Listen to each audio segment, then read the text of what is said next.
নাসার জন্ম পাবনায়, কিন্তু বড় হওয়া ঢাকায়। খিলক্ষেত আর টঙ্গীতেই কেটেছে তার শৈশব।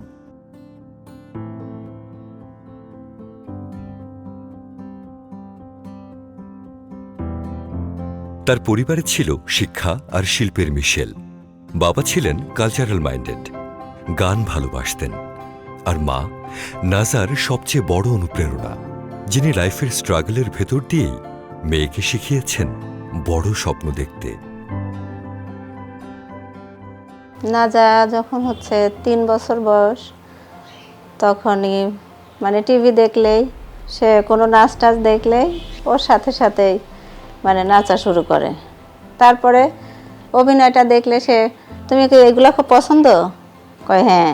আর ক্যাটরিনা কাইফরে দেখলে বলতো যে আমি এটা হতে চাই। বা বাসার পাশেই স্কুল, তো প্রতি বছর দেখে যে এরকম ওদের অনুষ্ঠান হয়, তখন বলে আমি স্কুলে যাব।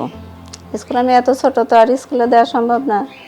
পরে তখন মনে হয় 4 বছর এরকম হবে, তখন দিলাম। ওই বার্ষিক অনুষ্ঠানের জন্য সবাই প্রিপারেশন নেয়। ও বলে আমি, ওরা তো বড় বড়, তো তুমি তো স্টেজ উঠে এগুলো পারবা না। না, আমি দেব, আমি এই গানটাতেই দেব। একটা মফস্বলের স্কুলে তো কম্পিটিশন, সবাই খুশি, অতটুকু একটা বাচ্চা যে স্টেজে ওঠাটাই তো শোট আপ। তখন সে প্রথম পুরস্কারটা পাইছিল।